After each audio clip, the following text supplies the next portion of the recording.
Hello बच्चों, क्या हाल चाल बेटा? कैसे हैं आप सब? आई होप सब बहुत अच्छे होंगे और अच्छे से पढ़ाई भी कर रहे होंगे। So myself doctor Rupali Verma and I welcome you all on this fantabulous platform of physics वाला, जहां हमने स्टार्ट किया हुआ है आपके 12th के लिए द्रोना बैच, जिसमें बेटा हम ऑलरेडी 2 चैप्टर कर चुके हैं, पूरे हो चुके हैं हमारे कंप्लीट। आई होप सबने अच्छे से किए होंगे।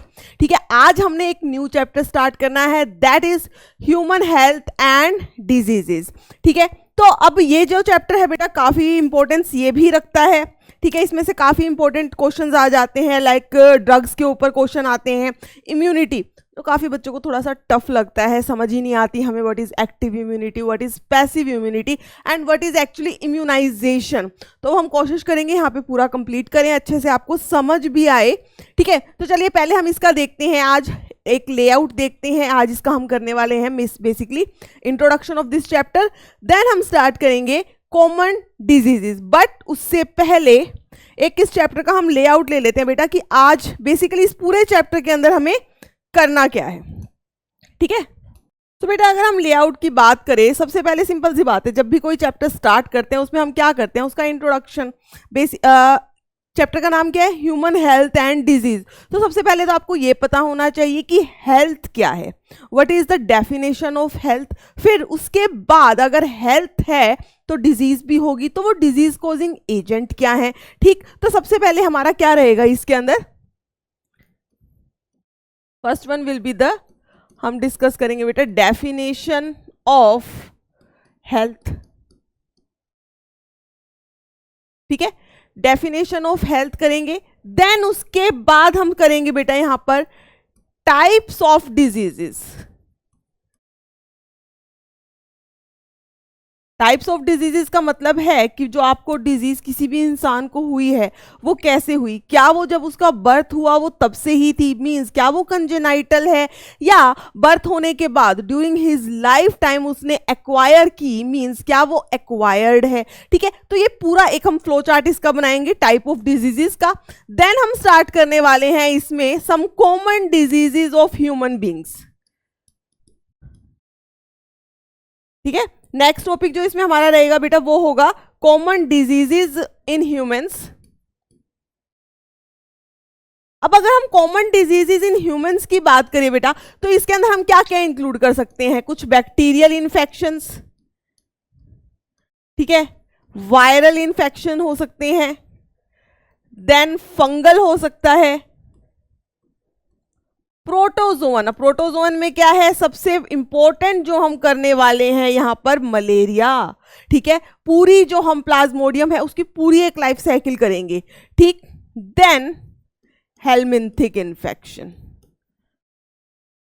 ठीक है, तो ये कुछ पॉजिटिव एजेंट है जिससे ह्यूमन बीइंग्स के अंदर नॉर्मली इन्फेक्शन देखा जाता है, वो हम सब डिस्कस करने वाले हैं।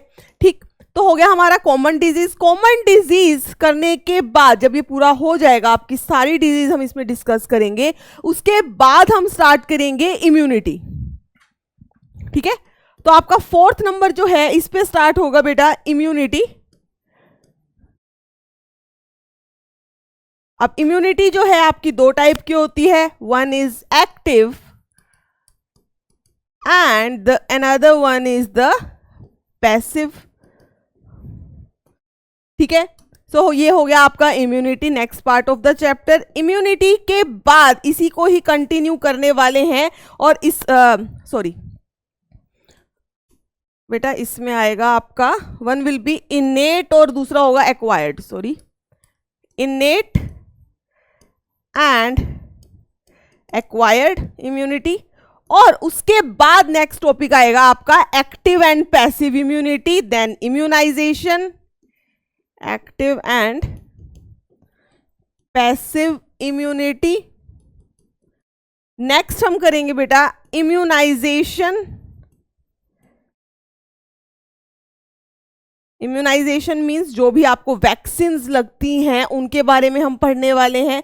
ठीक है, इम्यूनाइजेशंस देखेंगे, वैक्सीनेशन देखेंगे, immunisation and you can say vaccination.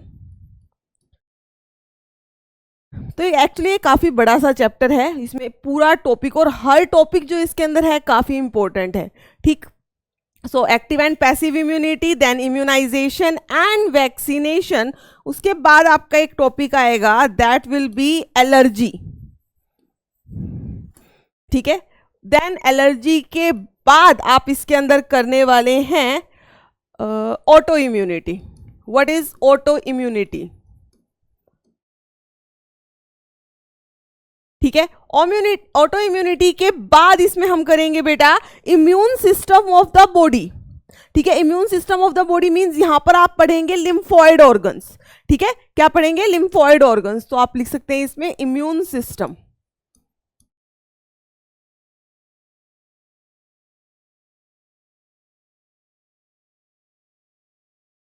जिसमें आप क्या इंक्लूड करेंगे बेटा? Lymphoid organs.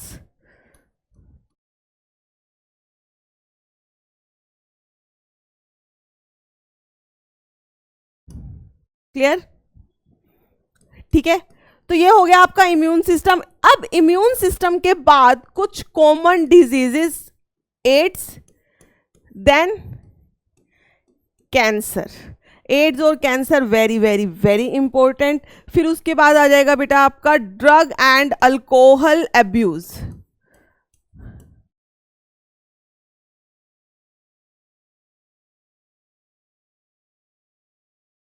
Drug and alcohol abuse. इसी के अंदर आपका आएगा addiction. What is addiction and what is dependence? Addiction and dependence.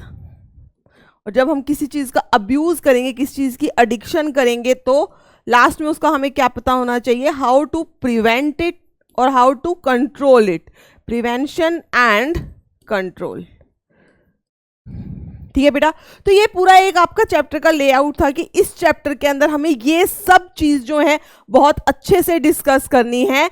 क्या होगा बेटा इसमें? हेल्थ की डेफिनेशन, हम कॉमन डिजीज करेंगे, इम्यूनिटी। इम्यूनिटी के बारे में आप सब कुछ करेंगे कि वो इम्यूनिटी जो है जब आपका बर्थ हुआ तब से आपको मिली हुई है या वो आपने अपनी पूरी लाइफ टाइम के अंदर एक्वायर किया है, that is इनेट and the acquired immunity. फिर हम पढ़ेंगे बेटा एक्टिव एंड पैसिव इम्यूनिटी। फिर क्या होती है? What is immunisation, what is vaccination, allergy क्या है, ऑटो इम्यूनिटी क्या है, ठीक है। फिर हम पढ़ेंगे लिम्फॉइड ऑर्गन्स के बारे में, जहां आपने एक बहुत अच्छी टर्म सुनी होगी माल्ट, ठीक है, that is mucosa associated lymphoid tissue. इसके बारे में पढ़ने वाले हैं हम, ठीक है। ये हो जाएगा। उसके बाद हम आ जाएंगे आपके इस चैप्टर में मेन कुछ दो डिजीज है, that is AIDS and cancer. फिर आ जाएगा बेटा ड्रग एंड अल्कोहल अब्यूज, जिसमें आपको पढ़ना है मॉर्फिन, कोडीन, कैनाबिनॉइड्स। याद आ रहा है कुछ? इन सब पे क्वेश्चंस आते हैं। तो ये पूरा होल चैप्टर ऐसा, मतलब इस चैप्टर में ऐसा कुछ नहीं है जो आपको कहा जाए कि बेटा हाँ ये चलो ये तो रहने दो, इस पे कोई इंपॉर्टेंस नहीं है। इस चैप्टर में हर चीज की इंपॉर्टेंस है, पूरा चैप्टर जो है इंपॉर्टेंट है, ठीक है। सो हम इसको पूरा अच्छे से करेंगे, अच्छे से नोट्स बनाएंगे और एनसीईआरटी भी रीड करेंगे, ठीक है। तो चलो स्टार्ट करते हैं आज का हमारा टॉपिक। तो सबसे पहले जैसे मैंने कहा था हम क्या करने वाले हैं? डेफिनेशन ऑफ हेल्थ, कि हेल्थ आखिर है क्या, ठीक है बेटा। अगर आपको हेल्थ को समझना है तो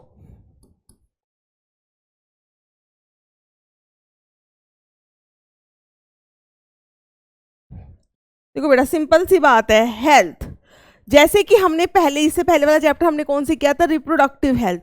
तब भी हमने एक बात बोली थी कि हेल्थ, किसी भी चीज़ की हेल्दी होने का मतलब ये नहीं है कि जस्ट वो हमें हाँ हेल्दी दिख रहा है, बाहर से हेल्दी है। रिप्रोडक्टिव हेल्थ की जब मैंने बात की तब मैंने आपको बताया कि हाँ आपके रिप्रोडक्टिव ऑर्गन्स में कोई प्रॉब्लम नहीं है। इसका मतलब ये नहीं है कि आप रिप्रोडक्टिवली हेल्दी हैं। रिप्रोडक्टिवली हेल्दी होने के लिए इंसान को चाहिए टोटल वेलबींग, वो हर तरीके से हेल्दी हो। सिमिलरली जब हम अपनी हेल्थ की बात करते हैं तो मान लो कि अभी मैं आपके सामने खड़ी हूँ, ठीक है, अभी मैं हेल्दी हूँ, मतलब आपको लगेगा कि आई एम हेल्दी, कि ठीक है अब जी मैम को तो कोई बीमारी नहीं है, ना मुझे फीवर है, ना मुझे कोई इन्फेक्शन हुआ है। बट क्या आप मुझे कहोगे कि yes you are perfectly healthy? नहीं बेटा, हेल्दी का मतलब ये है कि आप फिजिकली भी हेल्दी होने चाहिए, मेंटली आपका माइंड जो है वो पूरा रिलैक्स होना चाहिए, आपको कोई साइकोलॉजिकल इशू, कोई डिप्रेशन, एग्जाइटी, वो सब नहीं होना चाहिए, ठीक है। Even you should be socially healthy. Socially healthy का मतलब क्या होता है कि आप का जो भी फ्रेंड सर्कल है, आपकी जो भी सोसाइटी है, आप उनके साथ बहुत अच्छे से इंटरेक्ट करो, एक हेल्दी इंटरेक्शन है। कुछ लोग होते हैं ना कि किसी से इंटरेक्ट ही नहीं कर पाते, उनको डिप्रेशन इस टाइप का होता है, मतलब कोई भी रीजन हो सकता है। जब तक आपका क्या है, आप टोटल वेलबींग ना हो, ठीक है। Health is basically total wellbeing, not merely the absence of disease. सिर्फ डिजीज का ना होना इज नॉट हेल्दी। हेल्दी का मतलब होता है टोटल वेलबींग, समझ आ रही है? सोशली, मेंटली, फिजिकली आप हर तरीके से क्या होने चाहिए, एक्टिव होने चाहिए, then you will be called as a healthy person, ठीक है बेटा, क्लियर है? हेल्थ में आप सबसे पहले तो ये लिखेंगे, not merely the absence of disease implies health, ठीक है। जस्ट डिजीज का ना होना इज नॉट हेल्दी। तो आप इसके अंदर लिख सकते हो, health it can be defined as, ठीक है, हेल्थ जो है बेटा it can be defined as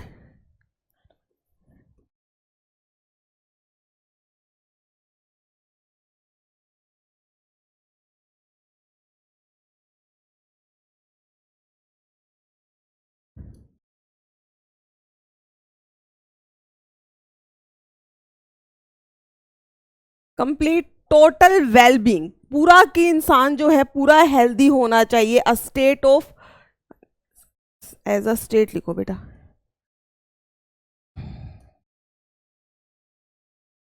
as a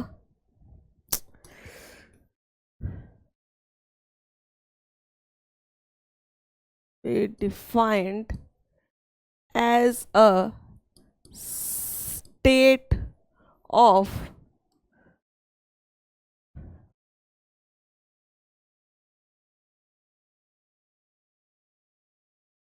so health can be defined as a state of complete wellbeing, पूरा का पूरा इंसान हेल्दी होना चाहिए in terms of physically,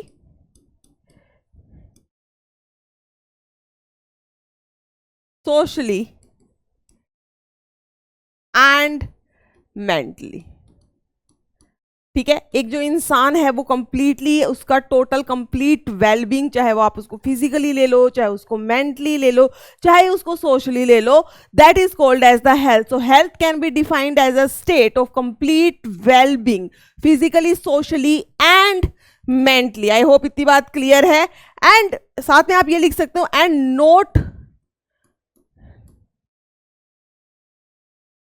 not merely the absence of disease.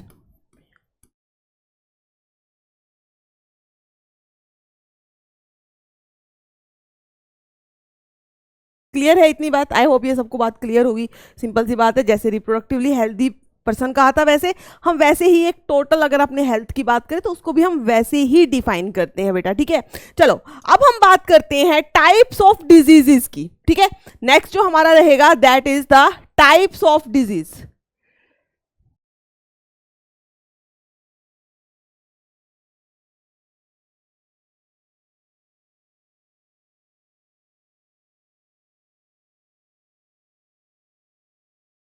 तो टाइप ऑफ डिजीज की बात करें तो जैसे मैंने अभी आपको बताया, टाइप ऑफ डिजीज जो है बेसिकली आपकी दो टाइप की होगी, ठीक है। इसको हम कितने में डिवाइड कर सकते हैं? टू टाइप्स, ठीक है।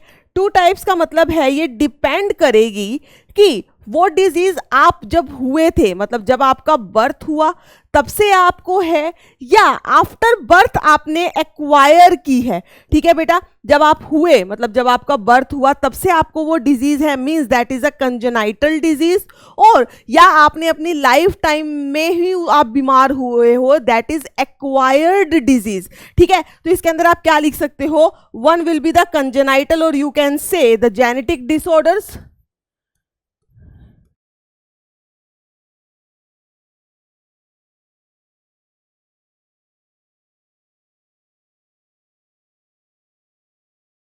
अब इसके अंदर बेटा जेनेटिक डिसऑर्डर्स के अंदर आप बहुत कुछ इंक्लूड कर सकते हो, आपको पता है, लाइक हीमोफीलिया है, सिकल सेल एनीमिया है। ये क्या है? क्रोमोसोमल डिजीज है।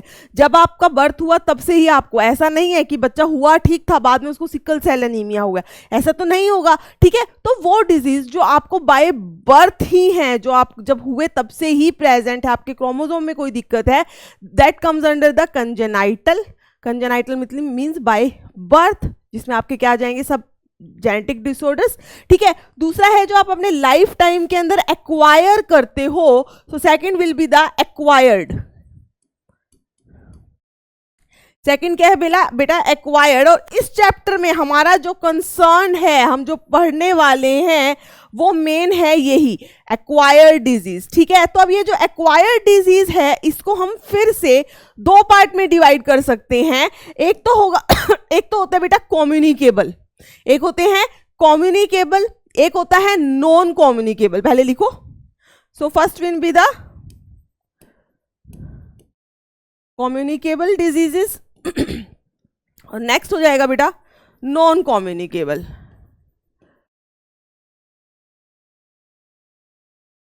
या आप क्या लिख कह सकते हो इनको? इन्फेक्शियस और नॉन इन्फेक्शियस। ये है आपकी इन्फेक्शियस, ये हो जाएगी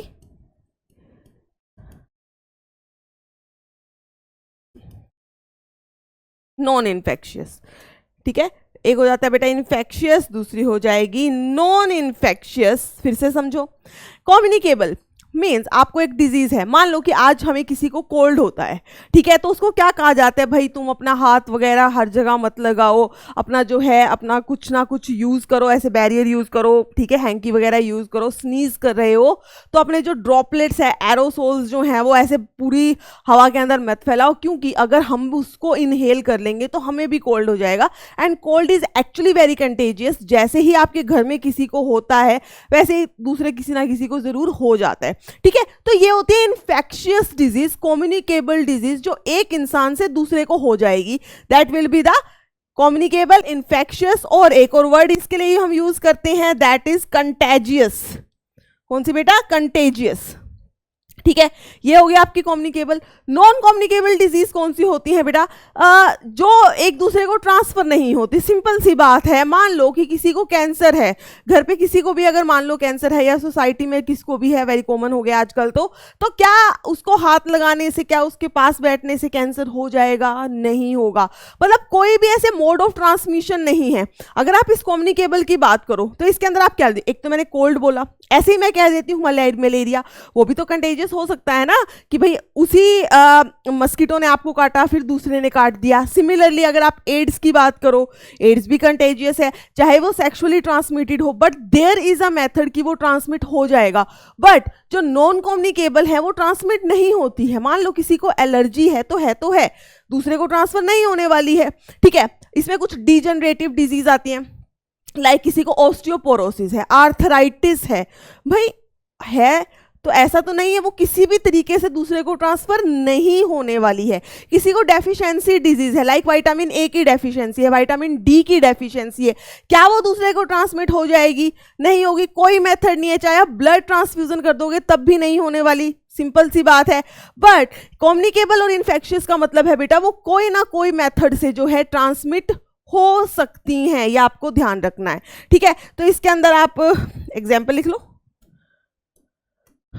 तो हम इसके अंदर एग्जाम्पल क्या लिख सकते हैं बेटा? सबसे कॉमन तो यही है, कॉमन कोल्ड, जो आपको होता रहता है, ठीक है। जैसे ही वेदर चेंज हुआ, ठंडा पानी पी लिया ज़्यादा तो क्या हो जाता है? आपको कोल्ड हो जाता है, ठीक है। मलेरिया लिखो, एड्स लिखो, ये सब एग्जाम्पल जो हैं आपकी बुक के अंदर गिवन है, तो ये आपको ऐसे याद रखने ही है, ठीक है। अब नॉन इन्फेक्शियस के अंदर मैंने क्या बताया आपको?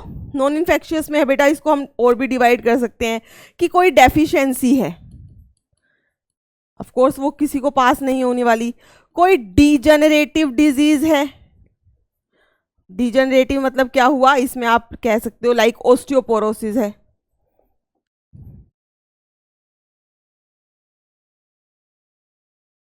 ठीक है, ऑस्टियोपोरोसिस है, तो कोई भी डेफिशिएंसी है, कोई डीजनरेटिव डिजीज है, ठीक है, आप मैंने और क्या बताया था आपको, एलर्जी है,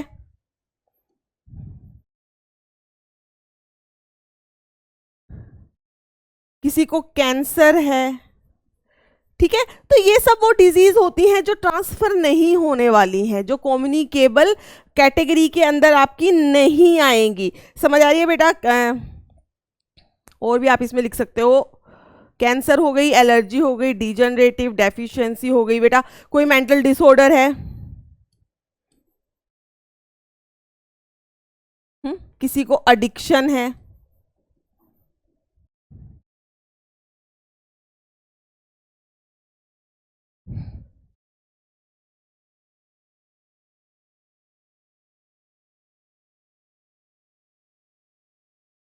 समझ आ रही है? आप इन इन डिजीज को देखो, देखो डेफिशिएंसी, क्या किसी चीज़ की डेफिशिएंसी दूसरे में ट्रांसफर होगी? नहीं होगी।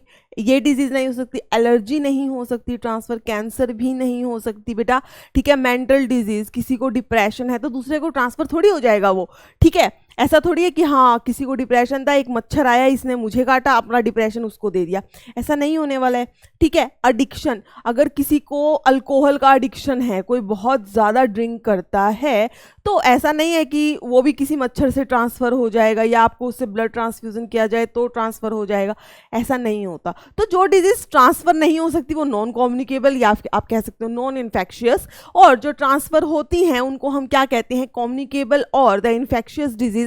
दोनों ही किसकी कैटेगरी है बेटा? एक्वायर्ड डिजीज़ की। किसकी? एक्वायर्ड की, ठीक है। दूसरी कौन सी होती है अलग जो हमने की? कंजेनाइटल, जो इस चैप्टर में हम डिस्कस नहीं करने वाले हैं। हमारा जो मेन रहने वाला है वो होगा आपका acquired. Communicable and non communicable दोनों ही हम डिस्कस करेंगे यहाँ पे, ठीक है। तो एक बार बुक में देखते हैं कि हमारी बुक क्या कहती है इसके रिगार्डिंग, साथ साथ में हम बुक भी देख लेंगे बेटा, ठीक है। तो हमारी बुक कहती है, when the functioning of one or more organ or system of the body is adversely affected, it is characterized by the appearance of the signs and symptoms, we say that he is not healthy, have a disease, ठीक है। Simple सी बात है भाई, जिस भी इंसान को किसी ना किसी ऑर्गन में दिक्कत आ गई, कोई भी प्रॉब्लम आ गई है, तो हम क्या कहेंगे? He is not healthy, he is having any disease. अब वो डिजीज जो है क्या हो सकता है? इन्फेक्शियस हो सकती हैं और नॉन इन्फेक्शियस, ठीक है। इसको हमने दो कैटेगरी में डिवाइड कर दी जो मैंने आपको बताया था। They can be infectious and non infectious. क्या हो सकती है बेटा? Infectious and non infectious diseases which are transmitted from one person to another are called the infectious disease. Infectious disease are very common and every one of us suffer from these at some time or the other. Some of the infections like AIDS, जैसे कि AIDS है, क्या है ये? काफ़ी फेटल है।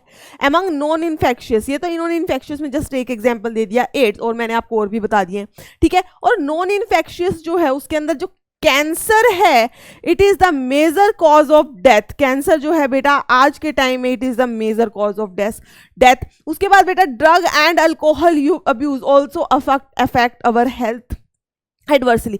तो ये कैंसर, ड्रग और अल्कोहल अब्यूज जो है ये नॉन इन्फेक्शियस में आएगा, और इन्फेक्शियस जो एक पर्सन से दूसरे पर्सन में ट्रांसमिट हो सकती है by any means, that will be the infectious. उसमें आप एड्स ले सकते हो, कोई भी सेक्सुअली ट्रांसमिटेड डिजीज ले सकते हो, ठीक है। इतनी बात क्लियर है? आई होप सबको इतना क्लियर होगा, ठीक है। तो अब इसके अंदर हम नेक्स्ट जो हम स्टार्ट करेंगे बेटा, सम कॉमन डिजीजेस करेंगे, common diseases in humans.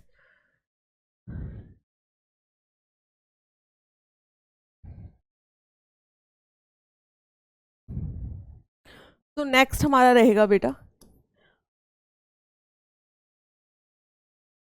Common diseases in humans means हमारे अंदर जो है कौन सी कॉमन डिजीज हो सकती हैं। पहली बात तो आपको ये समझना है कि वाइड वैरायटी ऑफ ऑर्गेनिजम्स हैं जो हमारे अंदर डिजीज कर सकते हैं, लाइक बैक्टीरियल है, वायरल है, फंगल है, प्रोटोजोवन है, ये सब हमारे अंदर इन्फेक्शन कर सकते हैं। और कोई भी ऑर्गेनिज्म जो हमारी बॉडी के अंदर इन्फेक्शन कर सकता है, हमें बीमार कर सकता है, उस ऑर्गेनिज्म को कहा जाता है पैथोजन। क्या कहा जाएगा बेटा? पैथोजन। इसलिए जो पैरासाइट्स होती हैं, सिंपल सी बात है, हमारी बॉडी पे अटैक कर रहा है तो हमसे कुछ ना कुछ ले रहा है, हमसे कुछ ना कुछ ले रहा है और हमें तो डिजीज दे रहा है। मीन्स वो सिर्फ उसको ही बेनिफिट है, वो हमारा खून चूस रहा है, हमें तो क्या कर रहा है? डिजीज कर रहा है। तो उसे हम क्या कहते हैं? पैरासाइट कहते हैं। तो मैक्सिमम जो पैरासाइट्स होते हैं, या यूं कह लो पैरासाइट्स जो हैं वो सब क्या होते हैं? पैथोजन होते हैं। पैरासाइट जो है वो पैथोजन होते हैं। क्यों होते हैं? Because they harm our body. Simple सी बात है, ठीक है। अब देखो, मैंने एक चीज बोली, इस बात को समझना, मैंने एक चीज बोली, आपकी बुक में ऐसे ही लिखा हुआ है कि ऑल पैरासाइट्स आर पैथोजन, सब पैरासाइट्स जो है पैथोजन है। अब इसका रीजन आ सकता है, मान लो कि ये असर्शन था कि ऑल पैरासाइट्स आर पैथोजन, ठीक है, ये असर्शन में दे दिया, एक लाइन दे दी, भाई असर्शन है ये, ऑल पैरासाइट्स आर पैथोजन। अब उसका रीजन इन्होंने दिया कि बिकॉज क्यों है वो pathogen? Because they cause harm to our body, क्योंकि ये वो हमारी बॉडी को हार्म पहुंचाते हैं। रीजन बिल्कुल सही है, सही है बिल्कुल, है ना। हम हमारी बॉडी को हार्म पहुंचाते हैं, हमारी बॉडी के अंदर या हमारी बॉडी के ऊपर रहते हैं। कुछ एंडो पैरासाइट्स होते हैं जो हमारी बॉडी के अंदर चले जाते हैं बेटा, कुछ होते हैं एक्टो पैरासाइट, जैसे कि आपने लीच वगैरह देखी है, लाइस देखी है ना, सिर के अंदर होती है, वो क्या हो जाएंगे? एक्टो पैरासाइट, जो हमारा बाहर से ही खून पी रहे हैं, ठीक है। तो हमारे लिए ये हार्मफुल है, इसलिए इनको कहा जाता है पैथोजन। सो वो था आपका असर्शन, ये उसका रीजन है, because they harm our body.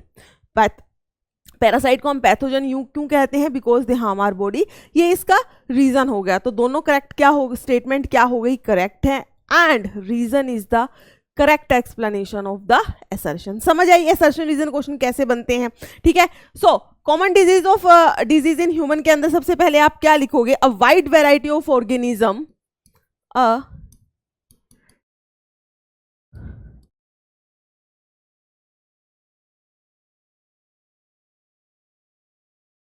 organisms like bacterial, fungal, viral, protozoan, ठीक है। A wide variety of organism like bacterial, viral, protozoan, they cause disease in our body, causes disease in our body। ये हमारी body में क्या करते हैं बेटा? Disease cause करते हैं।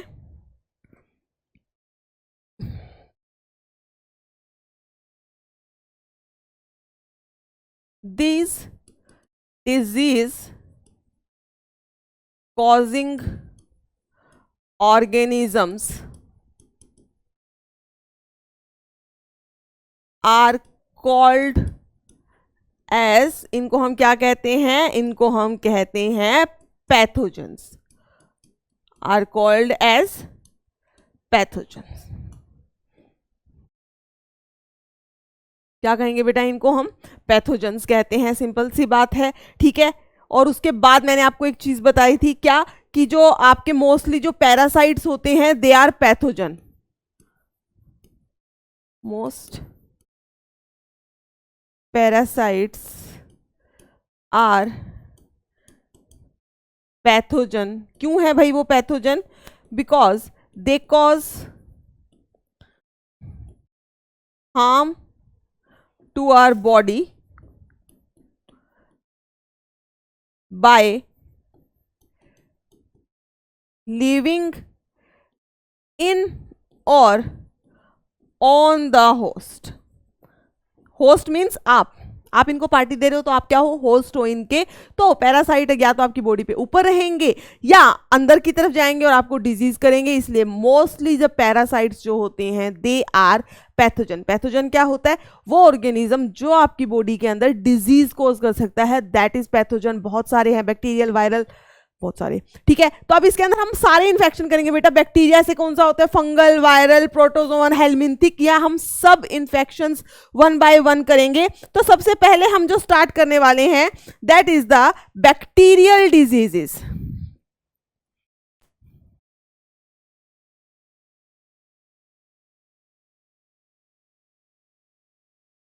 So first one is the bacterial diseases, और उसमें भी सबसे पहले हम जो डिस्कस कर रहे हैं that is typhoid. First one is typhoid, या जिसे हम क्या कहते हैं, enteric fever.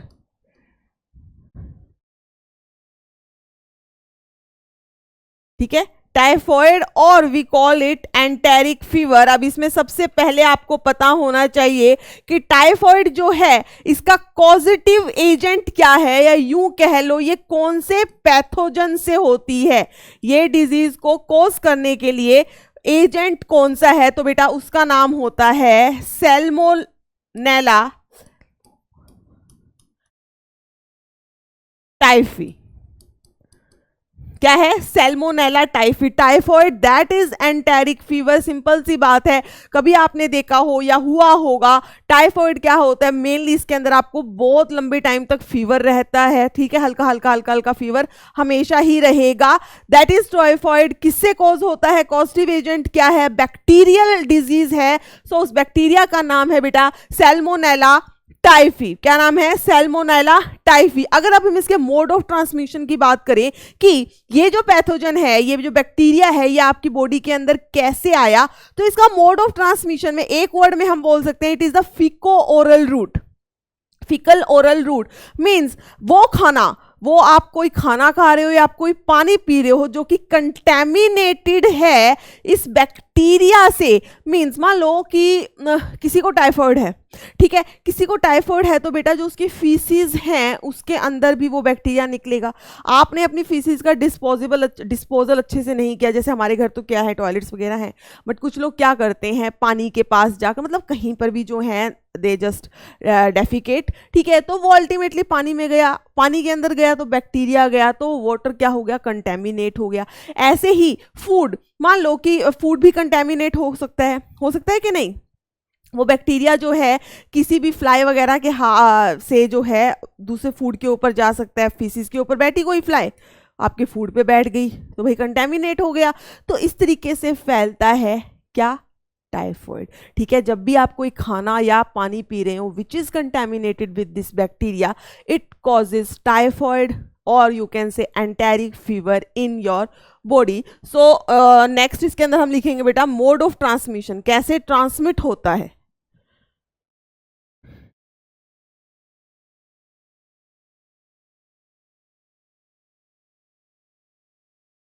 Mode of transmission आगे से इसको हम लिख देंगे MOT. ठीक है, ताकि पूरा पूरा ना लिखना पड़े हमें. ठीक है, सो मोड ऑफ ट्रांसमिशन मैंने आपको क्या बताया, faecal oral route. Faecal oral route means food and water contaminated with. ठीक है, तो आप इसमें क्या लिख सकते हो, बैक्टीरिया जो है, bacteria enters the small intestine. Bacteria सबसे पहले, जब भी आप कोई चीज खाओगे बेटा, बैक्टीरिया कहाँ एंटर कर जाएगा, स्मॉल इंटेस्टाइन में. So bacteria enters the small intestine bye consuming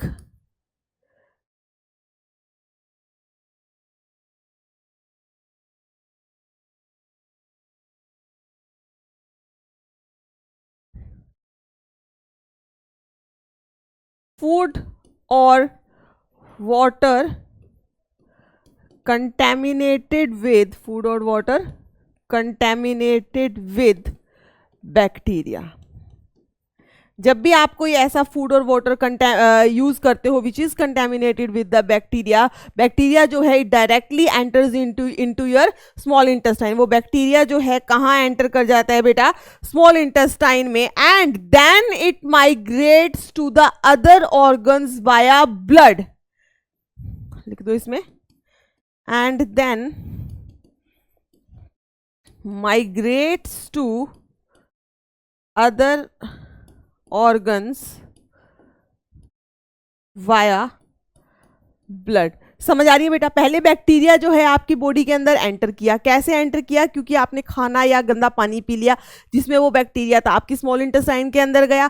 अब स्मॉल इंटेस्टाइन से वो एब्जॉर्ब होके ब्लड के थ्रू डिफरेंट ऑर्गन्स के पास जाता है और वहां पर क्या करता है? अपना इन्फेक्शन करता है, अपनी लाइफ साइकिल स्टार्ट कर देता है। सिंपल सी बात है, ठीक है। सो हमने क्या किया बेटा? Typhoid, that is enteric fever. इसका पैथोजन बहुत अच्छे से आपको याद होना चाहिए, ठीक है। ये हो गया पैथोजन, मोड ऑफ ट्रांसमिशन कर लिया हमने। नेक्स्ट इसके अंदर हम करेंगे बेटा, अग मान लो अब पैथोजन चला गया, अब कुछ ना कुछ आपको क्या करेगा? डिजीज करेगा। तो उस डिजीज के जो है साइंस और सिम्टम्स क्या होते हैं? Science and symptoms. तो इसके अंदर हमेशा क्या रहेगा बेटा? एक तो हाई ग्रेड फीवर रहता है, 39 डिग्री सेल्सियस और 40 डिग्री सेल्सियस के बीच में क्या रहेगा? फीवर रहेगा, ठीक है। तो साइन एंड सिम्टम के अंदर सबसे पहले तो आप यही लिख सकते हो, there is sustained high fever.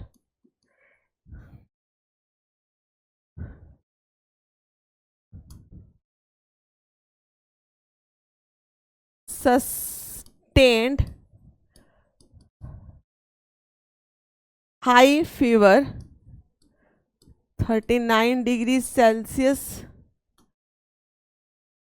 To 40 degree Celsius, इतना फीवर हमेशा रहेगा, ठीक है। There is sustained high fever. उसके बाद क्या होगी बेटा? इसमें आपको वीकनेस होगी, स्टमक पेन भी होता है, पेट में दर्द। स्टमक पेन मीन्स पेट में दर्द। देखो इतना फीवर होगा तो ऑफ कोर्स वीकनेस तो होने वाली है। साथ में इसके जो मेन साइन एंड सिम्टम है वो क्या होता है? स्टमक पेन होता है, इवन कॉन्स्टिपेशन, ठीक है। क्या होगा बेटा? स्टमक पेन होता है, कॉन्स्टिपेशन होता है, headache, then loss of appetite, ठीक है। There is loss of appetite. ये क्या लिख दिया? रुको एक मिनट।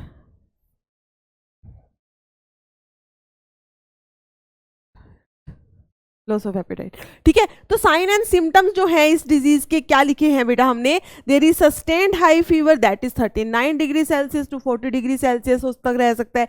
बहुत ज्यादा वीकनेस आ जाती है, पेट के अंदर काफी दर्द होता है, कॉन्स्टिपेशन हो जाती है, लॉस ऑफ एपेटाइट, हेडेक, सिर में दर्द बहुत रहता है, and loss of apatite very मतलब काफी इंपॉर्टेंट सा सिंबल होता है ये, ठीक है। जिसमें इंसान को टाइफाइड होता है तो उसको पता होगा कि जब वो कोई खाना उसका बिल्कुल मन ही नहीं करता। इवन जब कई बार क्या होता है कि घर के अंदर जब चपाती बनती है, नॉर्मली हमें कोई खुशबू नहीं आती, बट ये इतने सेंसिटिव हो जाते हैं कि इनको जब वो चपाती बनती है उसकी भी खुशबू आनी स्टार्ट हो जाती है। और ये मैं अपने पर्सनल एक्सपीरियंस से कह रही हूँ कि मुझे कुछ टाइम पहले जब टाइफाइड हुआ था, ठीक है, तब मेन जो सिम्टम्स आ रहा था वो यही था कि जब भी कोई खाना बनता था ना तो उससे बड़ी गंदी स्मेल आती थी, खाने का मन ही नहीं कर रहा था।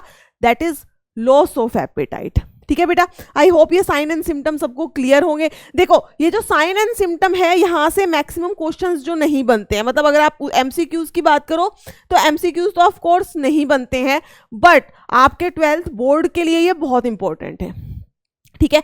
तो ये है नॉर्मल आपके साइन एंड सिम्टम जो आते हैं। अगर इस टाइम पे आप मेडिसिन ले रहे हो ऑफ कोर्स आप थोड़े टाइम में ठीक हो जाओगे, बट हो सकता है कि आपने मेडिसिन स्टार्ट लेट की, कुछ भी किया, तो ये जो टाइफॉइड था ये क्या हो गया? ज्यादा बढ़ गया। तो सीवियर केसेस के अंदर, ठीक है, सीवियर जो केसेस होते हैं जिनका कहते हैं केस बिगड़ गया, तो सीवियर केसेस के अंदर ये बैक्टीरिया क्या करता है? देखो स्मॉल इंटेस्टाइन में गया था, वहां पे ये परफोरेशन तक कर सकता है, समझ रहे हो? जो इंटेस्टाइन की जो वॉल है उसके अंदर होल कर देगा और अल्टीमेटली क्या होती है? पर्सन की डेथ तक हो सकती है। तो सीवियर केसेस में अंदर क्या हमें देखने को मिलता है बेटा? इंटेस्टाइनल परफोरेशन एंड डेथ में अकर। सो ये पॉइंट हम लिख सकते हैं, यहां पे लिख दो। In severe cases intestinal perforation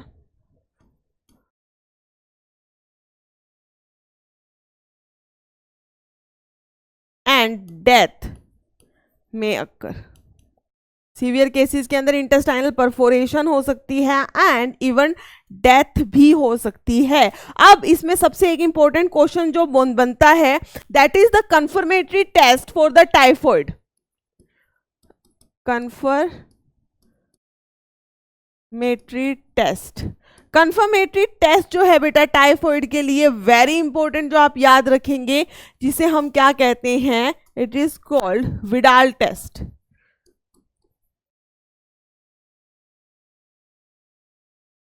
ठीक है, so the confirmatory test for the typhoid is Widal test, is Widal test.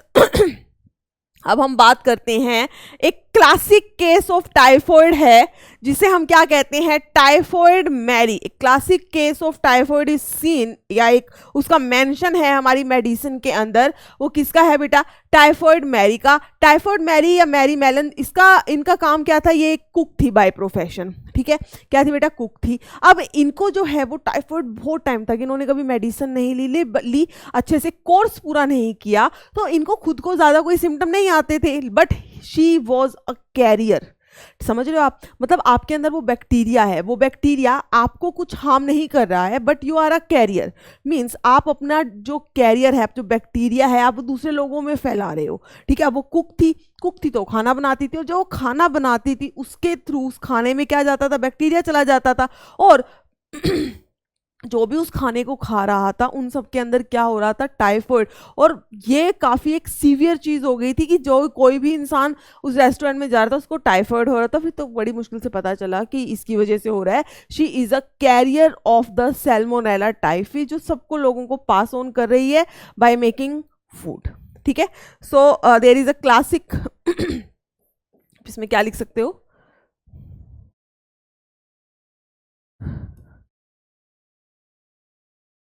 classic case in medicine,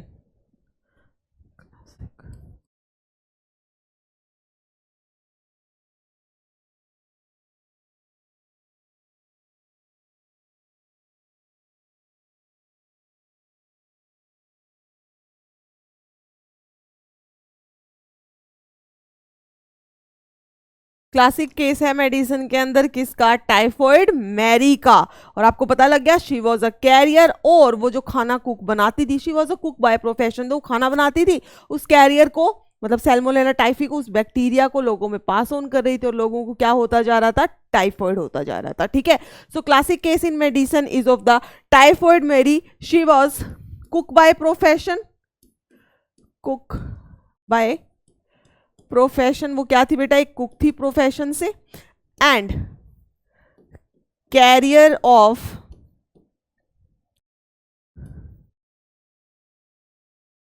typhoid bacteria. ठीक है, जो टाइफॉइड कॉजिंग बैक्टीरिया था उसका वो क्या थी, कैरियर थी। ठीक, कॉन्टिन्यूड टू स्प्रेड इन्फेक्शन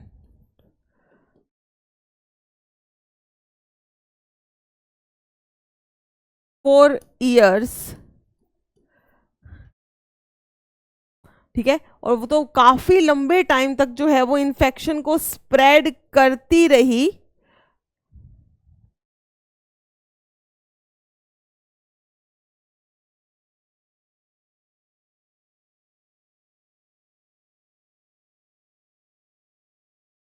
जो वो खाना बनाती थी उसके थ्रू जो है वो काफी सालों तक इस इन्फेक्शन को, या यूं कह लो टाइफॉइड को, आगे ट्रांसफर करती रही। So this is the classic case of the typhoid fever, और you can say the classic case of the typhoid carrier in medicine, जिसका मतलब ये इतना बड़ा केस था कि इसका आपको मेडिसिन के अंदर देखो, अभी हम भी डिस्कस करें तो of course it was a काफी बिग केस।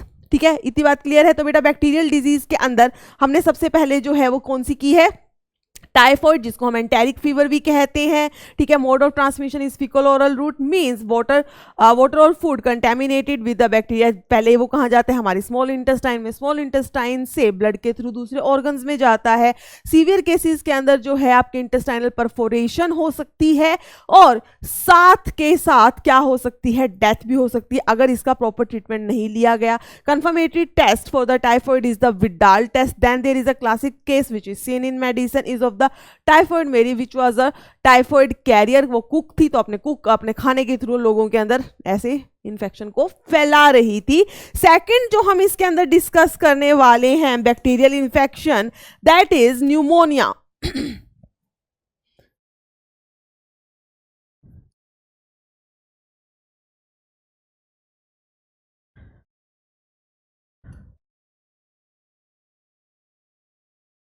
बेटा सेकंड इन्फेक्शन है न्यूमोनिया, और जैसे हमने पहले किया था, सबसे पहले हम इसका पैथोजन लिखेंगे, मींस पैथोजन कौन सा बैक्टीरिया जो है इसको कॉज करता है। सो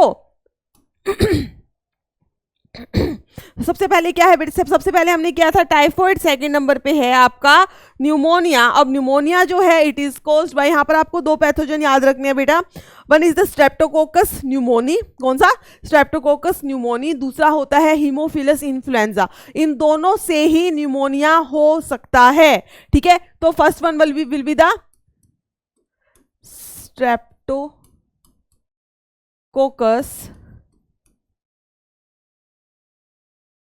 pneumoniae and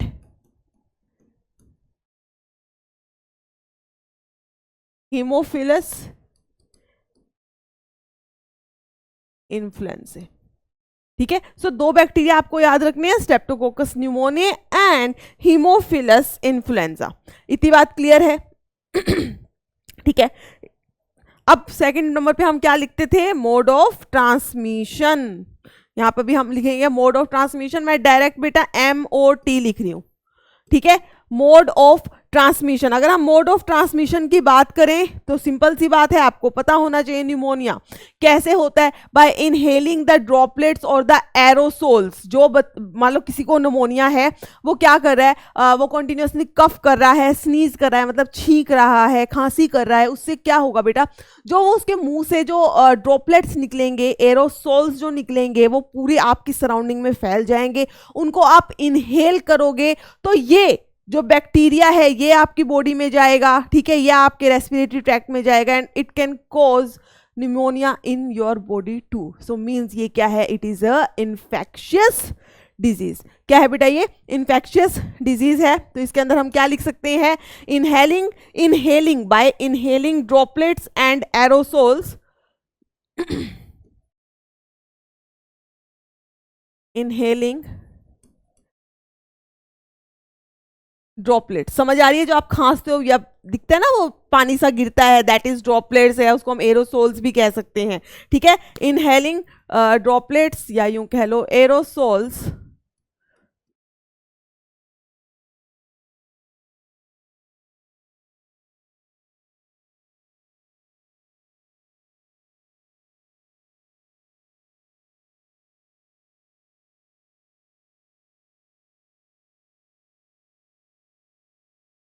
एक इन्फेक्टेड पर्सन के आपने अगर एरोसोल और ड्रॉपलेट्स को इनहेल कर लिया तो आपको भी हो सकता है।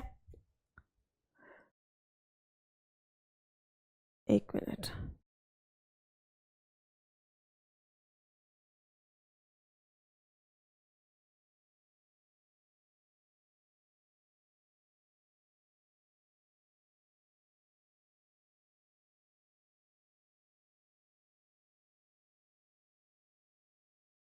सो इनहेलिंग ड्रॉपलेट्स या aerosols released by the infected person, ठीक है। या फिर अगर आप उसके खाने को शेयर कर रहे हो, उसका ग्लास मान लो उसने किसी, देखो सिंपल सी बात है भाई, तुम्हें कफ वगैरह कुछ होता है, तुम अपना हाथ लगाते हो, स्नीज करोगे, कफ करोगे तो अपना हाथ लगा लेते हो, लगाते हो, सब लगाते हैं, ठीक है। उसी हाथ को लगा के आपने क्या किया, एक ग्लास को पकड़ लिया, आपने पानी पी लिया या कुछ भी किया, ठीक है, या आप बोतल को पकड़ लिया या किसी आपके दरवाजे को, नोब्स को पकड़ लिया, ठीक है। फिर एक दूसरा आपने क्या किया, उस इन्फेक्शन को, उस बैक्टीरिया को वहां लगा दिया, कोई दूसरा इंसान आता है उसको वो भी पकड़ लेता है, ठीक है। जब वो उसको पकड़ता है तो उसको भी क्या हो गया, बैक्टीरिया ट्रांसफर हो गया, अल्टीमेटली कहाँ कैसे भी करके वो उसके क्या चला जाता है, बॉडी के अंदर चला जाता है। सिंपल सी बात है, ठीक है। तो इसमें आप क्या लिख सकते हो, by sharing the glasses, glasses को शेयर करने से, यूटेंसिल को शेयर करने से, एक तो इनहेलिंग हो गया बेटा, एक हो जाएगा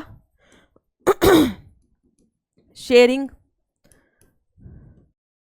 glasses utensils of infected person. Infected person के आपको ग्लास और यूटेंसिल वगैरह शेयर करने से भी आप में इन्फेक्शन जा सकता है, इतना ज़्यादा कंटेजियस है ये, क्या है, इतना ज़्यादा कंटेजियस। तो हमने क्या लिखा, पैथोजन लिख लिया, मोड ऑफ ट्रांसमिशन लिख लिया। नेक्स्ट जो हमारा रहता है that is the signs and symptoms, sign and symptom. Sign and symptom की बात आपको जो करनी है बेटा, आपको याद रखना है कि ये जो निमोनिया है, जो स्ट्रेप्टोकोकस निमोनी है या हीमोफिलस इन्फ्लुएंजा है, ये बेसिकली अफेक्ट करता है द एल्वियोलाई ऑफ लंग। आपको याद है एल्वियोलाई ऑफ लंग क्या होती है, जब हम अपने लंग्स में देखते हैं तो आपको कुछ इस टाइप के स्ट्रक्चर दिखते हैं, इनको क्या कहते हैं हम, एल्वियोलाई ऑफ लंग। क्या कहते हैं बेटा, एल्वियोलाई ऑफ लंग। और इस एल्वियोलाई से ही क्या होता है, आपका गैसियस एक्सचेंज होता है, मींस ऑक्सीजन जो है वो अंदर आती है और CO2 जो है वो बाहर जाती है। इस एल्वियोलाई से ही क्या होता है बेटा, गैसियस एक्सचेंज होता है। बट जिस इंसान को निमोनिया हो जाए, जिसको इन बैक्टीरिया से इन्फेक्शन हो जाए, तो क्या होता है, उस इन्फेक्शन की वजह से होता क्या है बेटा, ये जो एल्वियोलाई है यहां पर भर जाता है लिक्विड, ठीक है। तो एल्वियोलाई क्या हो जाती है, दे आर लिक्विड फिल्ड। तो जैसे लिक्विड भरेगा वैसे ही ये जो एक्सचेंज ऑफ गैसेस था ये प्रॉपरली नहीं हो पाएगा, ठीक है। तो इंसान को, आपको जिसको भी निमोनिया होगा, आप देखना उसको बड़ी दिक्कत सी होती है सांस लेने में, वो ऐसे लंबी लंबी सांस लेता है, ठीक है। कुछ सीवियर केसेस के अंदर तो आप देखोगे कि उनके लिप्स, ये जो नेल बेड हैं, जो आपकी ये होते हैं ना नेल बेड लिप्स, ये हल्के से ब्लू दिखाई देते हैं, ब्लू या ग्रेइश से दिखाई देते हैं, साइनोसिस हो गई है। क्यों भाई, क्योंकि एक्सचेंज ऑफ गैसेस, आपकी बॉडी को प्रॉपर ऑक्सीजन नहीं मिल पाता है। सीवियर केसेस अगर आप निमोनिया के देखोगे ना, जहां इंसान को बिल्कुल ही सांस आना बंद हो जाता है, ठीक है। साथ में अगर आप निमोनिया को, जिसको ये होता है इन्फेक्शन है, तो उसको फीवर आएगा, चिल्स, आपकी बुक में लिखा हुआ है चिल्स, चिल्स का मतलब होता है बेटा ठंड लगना, उसको ठंड लगेगी, चिल्स होगा, कफ होगा, ये सब सिम्टम, साइंस एंड सिम्टम्स होते हैं, ठीक है। तो साइन एंड सिम्टम के अंदर आप क्या लिख सकते हो, बैक्टीरिया जो है basically infect the alveoli,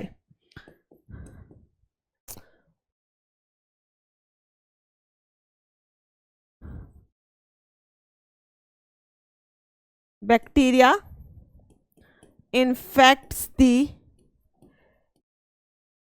alveoli of lung. ये बैक्टीरिया किसको इन्फेक्ट करता है बेटा, एल्वियोलाई ऑफ द लंग्स, वहां पे इन्फेक्शन करेगा। अब इस इन्फेक्शन की वजह से क्या होगा, जो एल्वियोलाई है they will be filled with the fluid,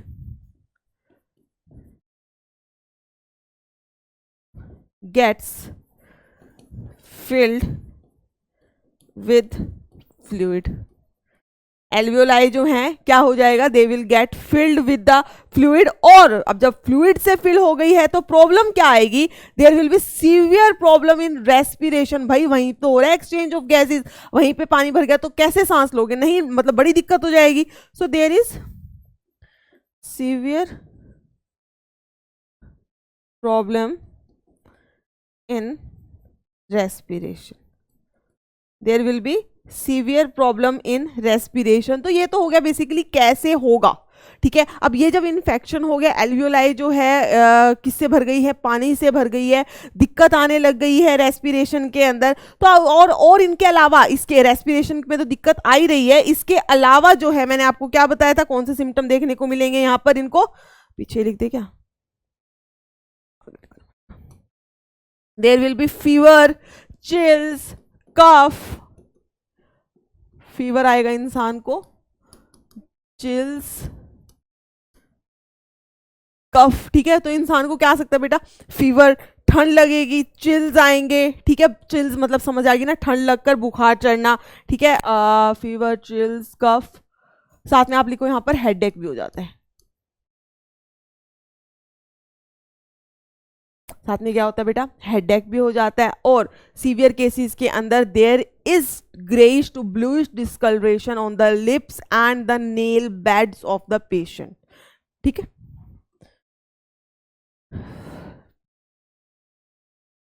इसके अंदर हम लिख सकते हैं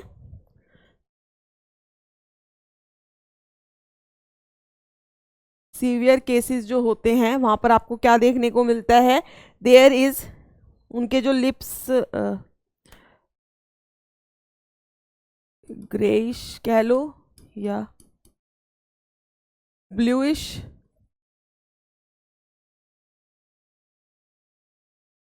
discoloration on the lips and nail beds of patient,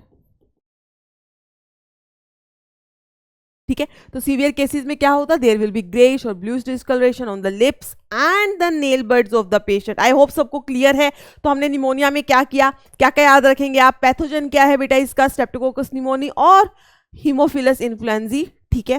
फिर इसका मोड ऑफ ट्रांसमिशन कैसे होगा, सिंपल सी बात है भाई, निमोनिया हो गया है, एक का टाइप का आप कह सकते हो कोल्ड का एक एग्जाग्रेटेड फॉर्म है, ठीक है। तो इसके अंदर भी आपका जो इन्फेक्शन स्प्रेड होगा वो कैसे होगा, through inhaled droplets, inhaling droplets और aerosols release from the infected person, ठीक है। या आप उस पर्सन के कुछ जो है यूटेंसिल्स, उसके ग्लासेस वगैरह को शेयर कर रहे हो, तब हो जाएगा। तो ये हो गया आपका मोड ऑफ ट्रांसमिशन। अब साइन एंड सिम्टम में बेसिकली क्या होगा, जो ये बैक्टीरिया है it will enter the alveoli of the lung, वहां जाके इन्फेक्शन करेगा, इन्फेक्शन करेगा तो जो एल्वियोलाई हैं दे will get filled with the fluid. अब एल्वियोलाई से ही आपकी क्या होना है, मेन एक्सचेंज ऑफ गैसेज होना है। अब फिल्ड क्योंकि वहां पर पानी भर गया है तो एक्सचेंज ऑफ गैसेज जो है प्रॉपर नहीं हो पाएगा।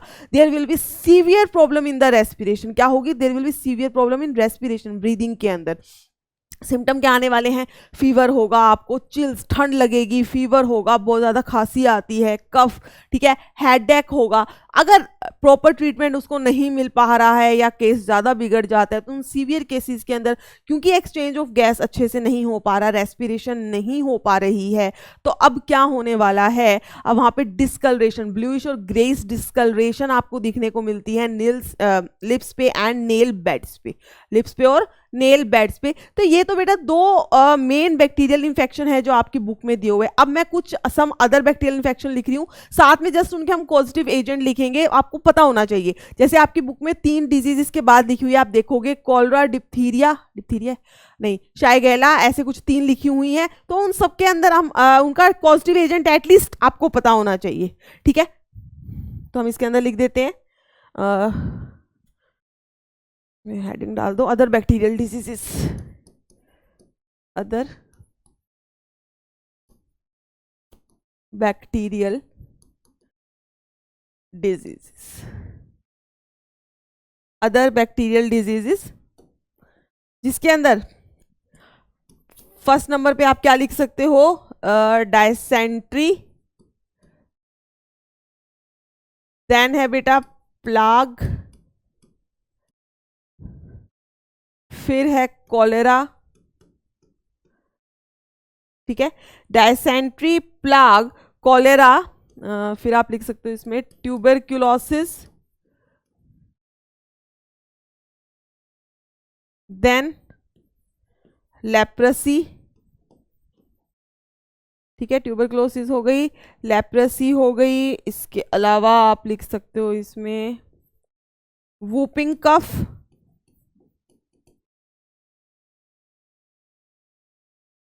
ठीक है, लेप्रोसी हो गई, वूपिंग कफ हो गई, देन एंथ्रेक्स, ये हो गई कॉमन। फिर आप 2 यहां पर और भी लिख सकते हो, वन इज सिफिलिस और लास्ट में है बेटा गोनोरिया। क्या है, गोनोरिया। ठीक है, ये कुछ डिजीज हैं जो आपको याद रखनी है। ठीक है, जो आपको याद रखनी है। अब इनके कॉजेटिव एजेंट भी हम लिख देते हैं। ठीक है, सो इसके कॉजेटिव एजेंट के अंदर आप क्या लिख सकते हो? डायसेंट्री जो है it is caused by the शाइगेला।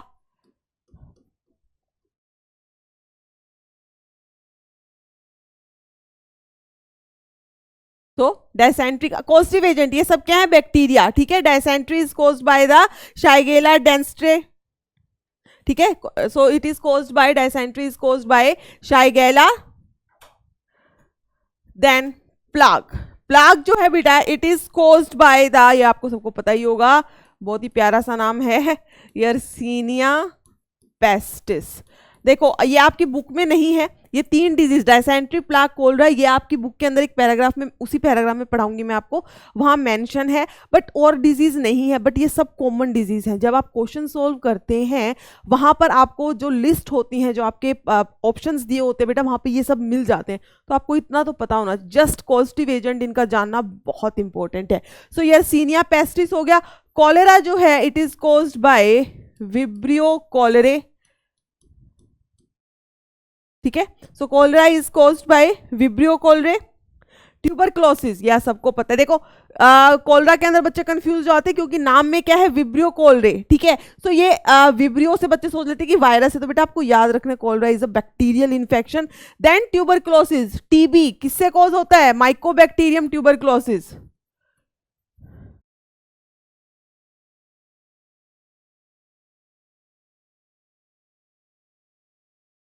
Mycobacterium tuberculosis, इसके अंदर बेटा आपको याद रखना है 2 चीज और, कि इसका जो टेस्ट होता है, टेस्ट, उस टेस्ट का नाम होता है मोंटोक टेस्ट।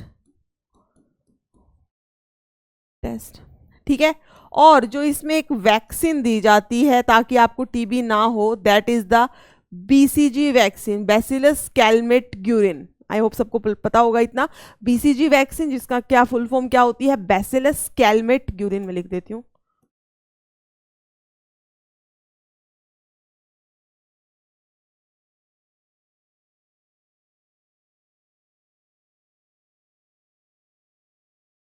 ठीक है, बैसिलस कैलमेट ग्यूरिन। ट्यूबरक्लोसिस में आपको याद रखना है इसका causative agent is Mycobacterium tuberculosis.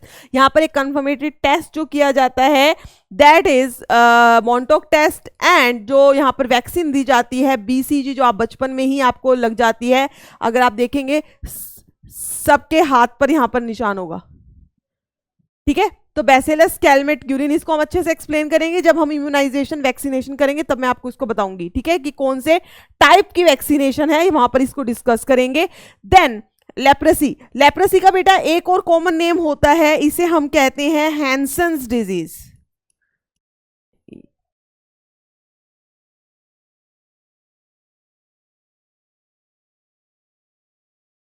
Hansen's disease and it is caused by mycobacterium leprae.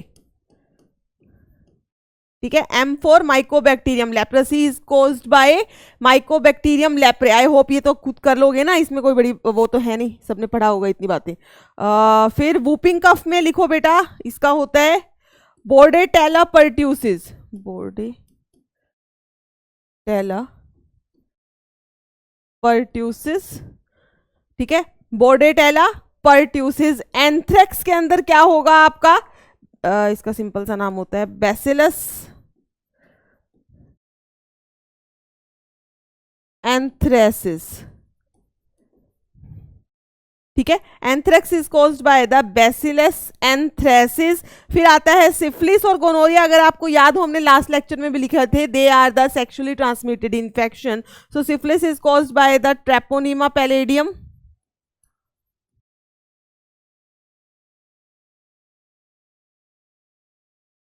ठीक है, and gonorrhoea is caused by the Neisseria गोनोरी।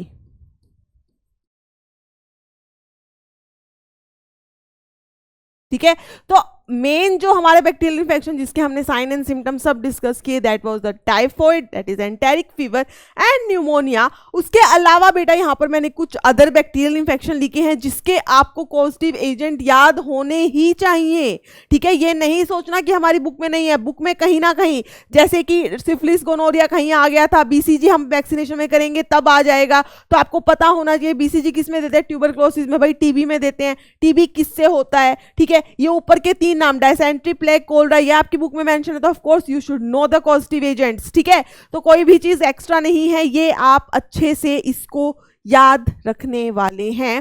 तो ये हो गया हमारा बैक्टीरियल इन्फेक्शन खत्म बेटा। इसके बाद हम स्टार्ट करेंगे अपना वायरल इन्फेक्शन। तो बेटा चलो अब हम स्टार्ट करते हैं वायरल इन्फेक्शन। और next topic is viral infection. जब हम वायरल इन्फेक्शंस की बात करते हैं तो बेटा आपको जो सबसे मोस्ट कॉमन जो आपको याद रखना है इसके अंदर, वो है आपका कॉमन कोल्ड, ठीक है। तो वायरल इन्फेक्शन के अंदर जो हम याद रख रहे हैं दैट इज कॉमन कोल्ड। देखो आपकी बुक के अंदर ये एक ही मेंशन किया है वायरल के अंदर, बट इसके अलावा जो हम एसटीडीज हैं उनके अंदर मैंने जो आपको वायरल इन्फेक्शन बताए थे वो भी आपको याद रखने, याद है ना सबको? तो याद है तो एक काम करो, जितने भी सेक्सुअली ट्रांसमिटेड इन्फेक्शन जो वायरस से होते थे सबको कमेंट में लिख दो, फटाफट से कमेंट में लिख दो, ठीक है। सो कॉमन कोल्ड बेटा, अगर कॉमन कोल्ड की बात करेंगे सो it is the most infectious, common cold is most infectious. जैसे मैं आपको बता रही थी, आपके घर में अगर किसी को भी कोल्ड हो जाता है, नॉर्मली वेदर चेंज होता है या कुछ भी कॉज हो सकता है, जैसे ही आपको कॉमन कोल्ड होता है, घर में एक इंसान को हुआ, फिर दूसरे को होगा, फिर तीसरे को, सबको हो जाता है। और कहते भी है ना, अरे यार इसको हो गया, इसका मतलब अब सबको ही होने वाला है। तो it is the most infectious, बहुत ही इन्फेक्शियस है। और अगर आप इसके पैथोजन की बात करो बेटा, कॉमन कोल्ड जो है, कॉमन कोल्ड की अगर हम पैथोजन की बात करते हैं तो इसका पैथोजन है राइनो वायरस। पैथोजन जो है बेटा it is the rhinovirus. Similarly हमारा नेक्स्ट पॉइंट क्या होता था, mode of transmission, that is MOT, mode of transmission. Simple सी बात है, इसका मोड ऑफ ट्रांसमिशन कैसे होता है, आपसे दूसरे इंसान को कोल्ड कैसे हो जाता है, by inhalation of droplets, aerosols. जब आप कफ करते हैं, स्नीज करते हैं, खांसी आती है आपको, आप छींकते हैं, तो वो एरोसोल्स जो एयर में आ रहे हैं उसको दूसरा पर्सन जो है इनहेल करेगा और उसको कोल्ड हो जाएगा। सिमिलरली जिसको कोल्ड है उस इंसान ने जहां पर भी हाथ लगाया, चाहे दरवाजे पे लगाए हो, किसी यूटेंसिल पे, ग्लास पे, कंप्यूटर पे कोई काम कर रहा है, आप अपने ऑफिस में हैं, इवन आपके आसपास किसी को कोल्ड है, उसने कंप्यूटर अपने कीबोर्ड को टच किया है, माउस को किया है, सिमिलर को आपने ही जाकर टच कर दिया, तो विल कैच द इन्फेक्शन। तो इसका ट्रांसमिशन तो बहुत ही सिंपल है। सिंपल तो क्या है, मतलब इजीली है। बस यहाँ पे आप खड़े हो, किसी ने छींका, उसके ड्रॉपलेट्स आपके रेस्पिरेटरी सिस्टम में गए, कोल्ड हो जाएगा, एज सिंपल एज दैट, ठीक है। तो आप क्या लिखोगे, इनहलेशन, ठीक है। इनहलेशन किसका होगा बेटा, inhalation of droplets, inhalation of droplets from cough and sneeze of infected person, of cough and sneeze of infected person। Simple सी बात है, जैसा हमने निमोनिया का लिखा था ना, ऑलमोस्ट वैसा ही इसका भी मोड ऑफ ट्रांसमिशन है। So transmission is by inhalation of droplets from cough and sneeze of the infected person, ठीक है। फिर दूसरा क्या हो जाएगा फिर, आप क्या लिख सकते हो, ट्रांसमिशन, और कैसे होता है, transmission through contaminated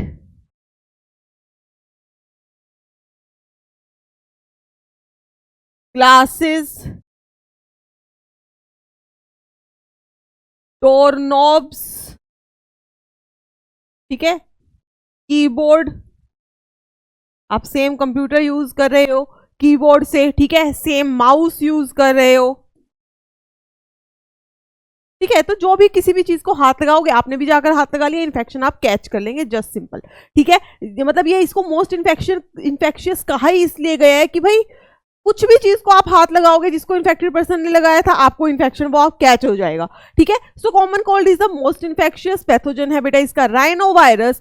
mode of transmission क्या है? इनहेलेशन ऑफ ड्रॉपलेट्स है, कफ, स्नीज या फिर जिस भी चीज को उस इंसान ने हाथ लगाया हो। ठीक है, अगर आप कॉमन कोल्ड की बात करो तो बहुत सारे लोग जो हैं इसके अंदर कोई मेडिसिन नहीं लेते। आपने सुना होगा कि आपको कोल्ड हो जाएगा तो आपको क्या कह देते हैं, अरे क्या मेडिसिन की करोगे, अपने आप ही ठीक हो जाएगा। तो ये जो कॉमन कोल्ड होता है इसका एक कोर्स होता है जो 3 से 7 दिन के बीच में ये अपने आप ही ठीक हो जाता है।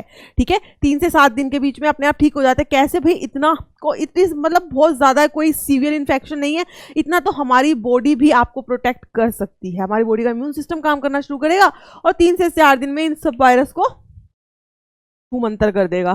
ठीक है, तो आप इसमें लिख सकते हो it usually last for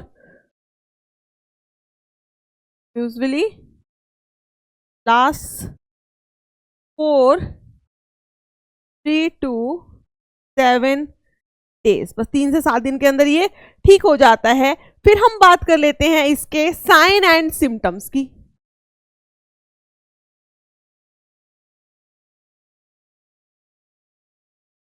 sign and symptom की बात करें तो बेटा क्या होता है? देखो, या तो आपका नाक बंद हो जाता है या फिर नाक बहने लग जाता है, मींस या तो नेजल कंजेशन या रनिंग नोज। इसमें आप लिख सकते हो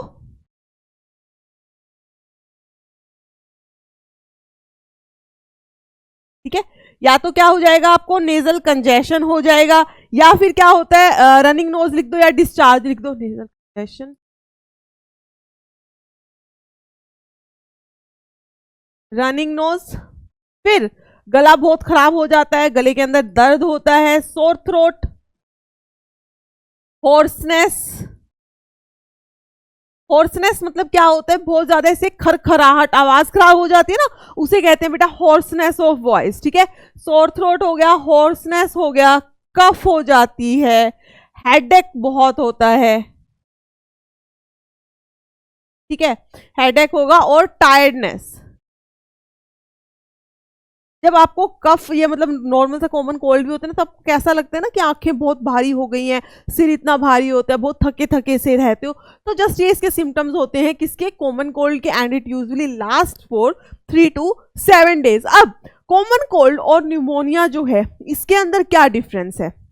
आपको याद रखना है कि ये जो आपका कॉमन कोल्ड है ये आपके रेस्पिरेटरी ट्रैक्ट को जस्ट इन्फेक्ट करेगा। ठीक है, या नोज को, रेस्पिरेटरी ट्रैक्ट को, यहां पर इन्फेक्शन होगा। इस कॉमन कोल्ड का इन्फेक्शन बेटा एल्वियोलाई में नहीं जाता है। लंग्स के अंदर जो फ्लूइड फिल्ड हो गया था ना, जो एल्वियोलाई थे उसके अंदर क्या हो गया था? न्यूमोनिया के अंदर वहां पे फ्लूइड भर गया था एल्वियोलाई में, वो चीज कॉमन कोल्ड के अंदर नहीं होती। And that's the main difference. Common cold में लंग को इन्फेक्शन नहीं होता, जस्ट रेस्पिरेटरी ट्रैक्ट के अंदर इन्फेक्शन है। ये बात आपको क्लियर है ना? रेस्पिरेटरी ट्रैक्ट क्या है और लंग्स क्या है। ठीक है, तो लंग्स के अंदर इन्फेक्शन नहीं होगा यहां पर। तो इसी पॉइंट पे आपका क्वेश्चन बनता है कि यहां पर जो इन्फेक्शन है वो किसको होता है? सिर्फ infection only in nose and respiratory tract। Infection सिर्फ नोज और रेस्पिरेटरी ट्रैक्ट में होता है। It does not involve the lung.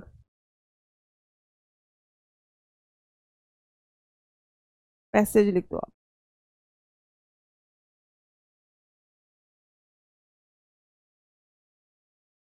It does not involves lungs।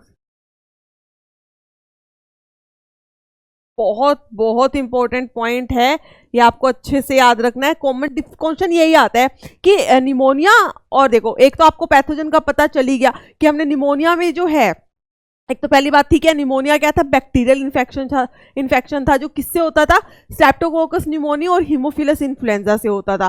Common cold क्या है, एक चीज ऑफ वायरल इन्फेक्शन, ठीक है, और जो किससे हो रहा है, राइनो वायरस से हो रहा है। फिर उसके बाद मेन इनका डिफरेंशिएटिंग फीचर क्या हो जाएगा कि निमोनिया के अंदर जो इन्फेक्शन था वो मेनली एल्वियोलाई के अंदर होता था, और कॉमन कोल्ड के अंदर इन्फेक्शन जो है एल्वियोलाई तक नहीं जाता है, वो सिर्फ नोज और आपका ये जो गला वाला पोर्शन होता है रेस्पिरेटरी पैसेज, बस वहीं पे रह जाता है। यहीं पे खराश होती है गले में, जिसे हम सोर थ्रोट कहते हैं, आते हैं ना वो विक्स की गोली लो खिचखिच दूर करो, तो खिचखिच जो होती है वो कोल्ड के अंदर हो जाती है, ठीक है। यहाँ पर इन्फेक्शन जो है लंग तक, एल्वियोलाई तक नहीं पहुंचता है, ठीक है। तो ये था बेटा आपका सिर्फ वायरल इन्फेक्शन में आपको यही करना है। उसके बाद अभी हम यहाँ पर लिख रहे हैं दैट इज फंगल इन्फेक्शन, ठीक है। आपकी बुक में दिया हुआ है protozoan infection and then the helminthic infection, जो हम नेक्स्ट लेक्चर में करेंगे, ठीक है। उसके अंदर मैं आपको एनोफिलीज मस्कीटो जो है उसकी पूरी वो लाइफ साइकिल बताऊंगी, प्लाज्मोडियम बेसिकली कैसे कैसे ह्यूमन बॉडी और मस्कीटो के अंदर उसकी लाइफ साइकिल चलती है, ठीक है। तो इसलिए आज हम पहले करें यहाँ पर फंगल इन्फेक्शन। तो वायरल हो गया है, next will be the fungal infections.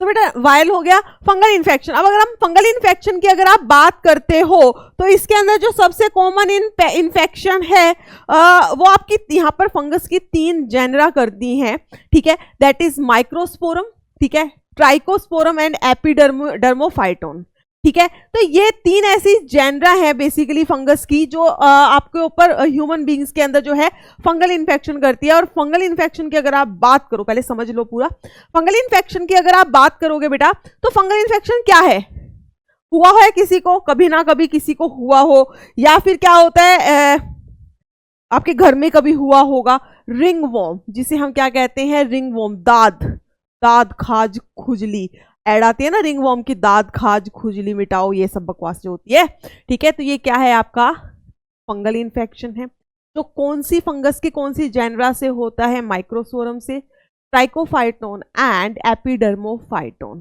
ठीक है। समझ आ गई इतनी बात, ठीक है। तो कौन सी है बेटा, 3 आपको फंगस की जेनरा याद रखनी है, क्वेश्चन यही बनता है सिर्फ, कौन सी, माइक्रोस्पोरम, ट्राइकोफाइटोन, एपिडर्मोफाइटोन, ये 3 है जिससे आपको फंगल इन्फेक्शन होगा। फंगल इन्फेक्शन को कहा जाता है रिंग वॉर्म। अगर आप एक पिक देखो,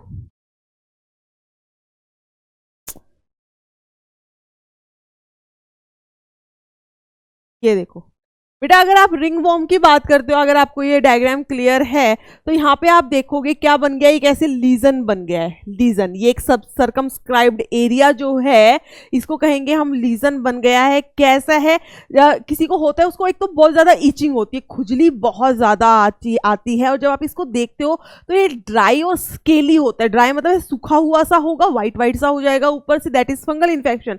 फंगल इन्फेक्शन का मेन आपको दिखेगा व्हाइट व्हाइट सा हो जाएगा, ठीक है। ऊपर से ये देखो स्केल्स, ऐसे लाइंस बनी होती है, ऐसे मतलब जो स्किन होती है ना अजीब सी हो जाती है, स्केली सी हो जाती है, फ्लेकी सी, ठीक है। तो जो फंगल इन्फेक्शन होता है वो बेसिकली कैसा होता है, ड्राई स्केली लीजन होता है, ठीक है। इसके अंदर ईचिंग बड़ी ज्यादा होती है, और ये कहीं पर भी हो सकता है, ठीक है। आपकी स्किन पे हो सकता है, between the fingers, between the पैरों की जो उंगलियां होती है, बिटवीन द टोज हो सकता है, स्कैल्प पर हो सकता है, नेल्स में हो सकता है, ठीक है।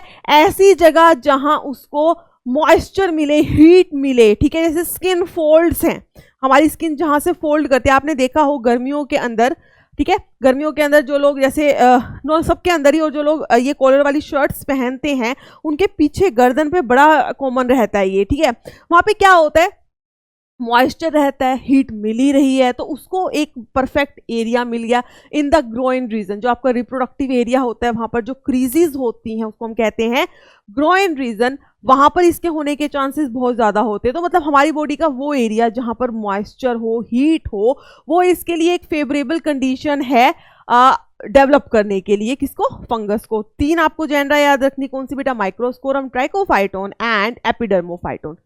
क्लियर है, बस इतना आपको याद रखना है इसके अंदर। चलो लिख लेते हैं, देखो स्किन के अंदर भी लीजन, स्कैल्प के ऊपर लीजन बन गया ना, स्कैल्प के ऊपर, तो ये सब क्या है, fungal infection.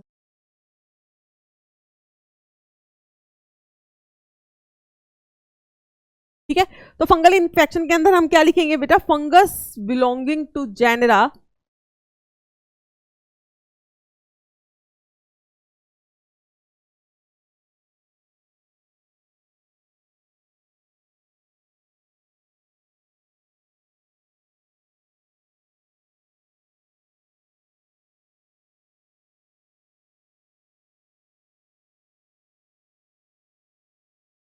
Microsporum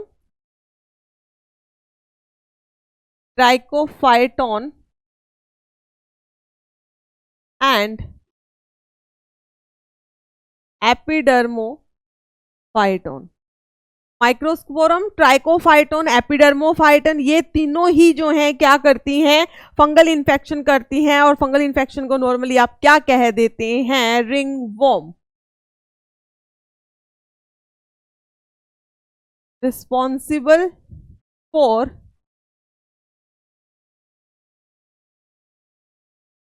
ring warm. ठीक है, क्या करती हैं, they are responsible for the ring warm.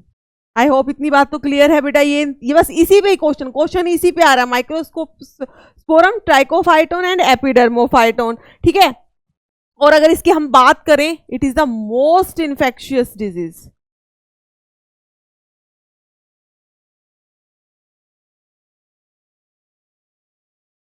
क्या होती है, this is the most infectious disease. काफी ज्यादा इन्फेक्शियस डिजीज है। अगर आपको ना पता हो, और पता भी हो सकता है, सबको हो सकता है, तो आप डॉक्टर के पास जब जाएंगे तो डॉक्टर आपको क्या कहता है, अरे तुम्हें दाद हो गया है, तुम्हें अपने कपड़े अलग रखने हैं, अलग से धो, अपना टॉवल अलग रखो।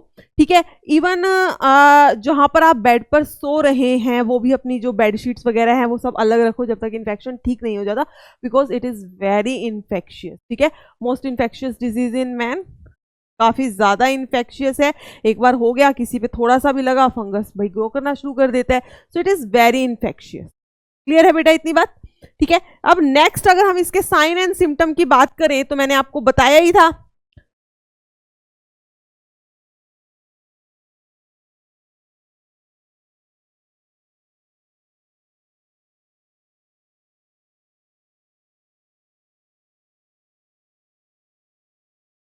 तो बेटा इसके साइन एंड सिम्टम की बात करेंगे तो क्या होता है, ड्राई स्केली लीजन बन जाते हैं। ठीक है, there is appearance of dry scaly lesion, जो मैंने आपको दिखाया था ऐसे बिल्कुल सूखा हुआ सा, और उस पे ऐसे ऐसे स्केली स्केली समझ रहे हो, ऐसे ऐसे लाइन वाला सा, ऐसे लाइंस दिखती हैं आपको, तो this is the scaly. so there is appearance of dry scaly lesion on various part of the body, parts of body, like कहाँ कहाँ पर हो सकता है, सिंपल सी बात है भाई, पहले तो सबसे पहले स्किन पर होगा। ठीक है, on the skin, scalp, nails etcetera. ठीक है, मेन जो रीजन रहते हैं बेटा वो स्किन, स्कैल्प और नेल्स होता है। ठीक है, स्किन, स्कैल्प एंड नेल। और यहां पर बहुत ज्यादा क्या होती है, ईचिंग होती है, accompanied by intense itching. Accompanied by intense itching, यहां पर ईचिंग भी बहुत ज्यादा होने वाली है। So it is accompanied by intense itching. Simple सी बात है, हीट और मॉइस्चर जो है, मैंने आपको बताया था, हीट और मॉइस्चर जो है, it helps in its growth. तो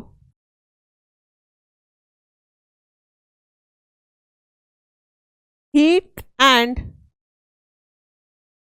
moisture helps in its growth. जैसे कि ग्रोइन रीजन में कह सकते हो आप, स्किन फोल्ड्स groin region,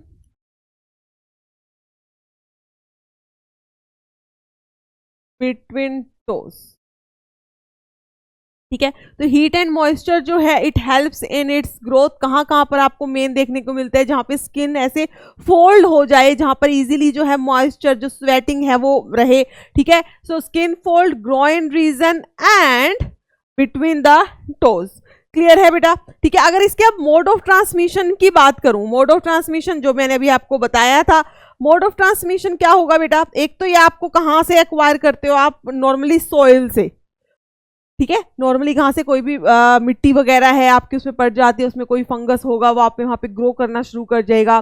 ठीक है, और by using the infected towels और ये सब अगर आप यूज करते हो एक इन्फेक्टेड पर्सन का, तो वहां से हो जाएगा. ठीक है, तो इसमें मोड ऑफ ट्रांसमिशन में हम क्या लिख सकते हैं? एक तो हो जाएगा बेटा acquired from the soil,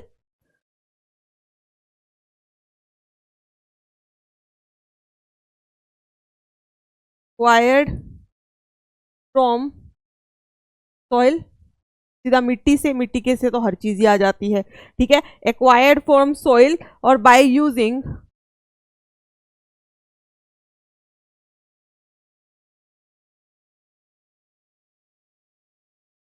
infected towels, clothes etcetera. जिस इंसान को इन्फेक्शन हुआ है उसके क्लोथ्स, टॉवल्स ये सब यूज करने से भी इन्फेक्शन फैलता है.